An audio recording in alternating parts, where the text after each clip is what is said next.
सुप्रभात बच्चों, मैं मंजू सिंघल रावल पब्लिक स्कूल की ओर से आप सभी का स्वागत करती हूँ। आशा करती हूँ आप सभी स्वस्थ होंगे।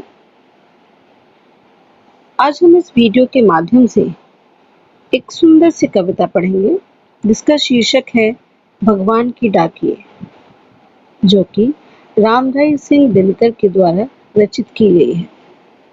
आइए पहले उनके विषय में जानते हैं। रामधारी सिंह दिनकर का जन्म 1908 में तथा देहावसान 1974 में हुआ।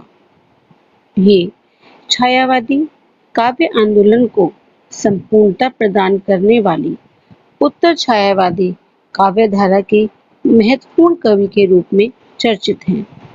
राष्ट्रीय सांस्कृतिक गौरव का गायन करने वाले दिनकर ने प्रकृति के बिंबों के सहारे मनुष्य जीवन की महत्ता और उद्देश्य स्पष्ट किए हैं।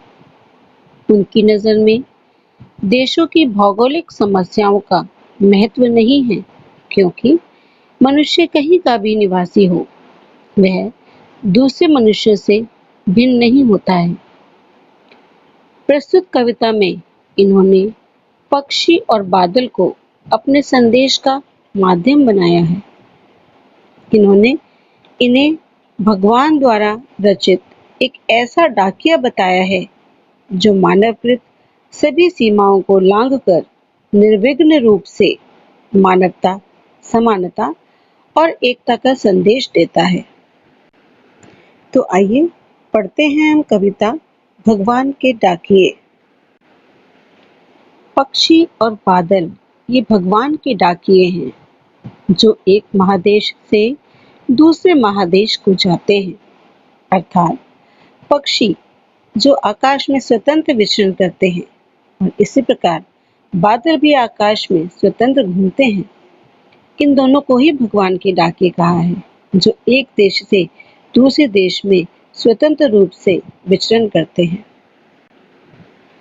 हम तो समझ नहीं पाते हैं, मगर उनकी लाई चिट्ठियां पेड़ पौधे पानी और पहाड़ बाँचते हैं।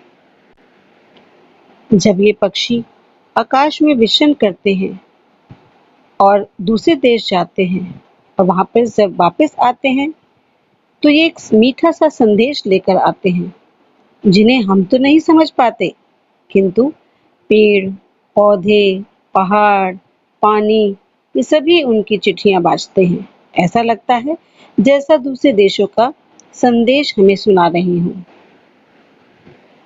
हमें तो केवल यह आंकते हैं कि एक देश की धरती दूसरे देश को सुगंध भेजती है और वह सौरभ हवा में तैरते हुए पक्षियों की पांखों पर तिरता है। हमें तो केवल यही लगता है या हम यही मूल्यांकन करते हैं कि पक्षी एक देश से दूसरे देश जाते हैं और भीनी भीनी सुगंध लेकर आते हैं। ये पक्षी अपने पंखों के माध्यम से पूरे वातावरण को सुगंधित करते हैं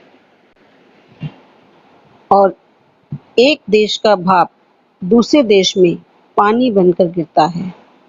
इसका मतलब है कि बादल जब विचरण करते हैं, एक देश से दूसरे देश घूमते हैं, तो एक देश का जो पानी है वो भाप बनकर बादल बनता है और दूसरे देश में बरसता है।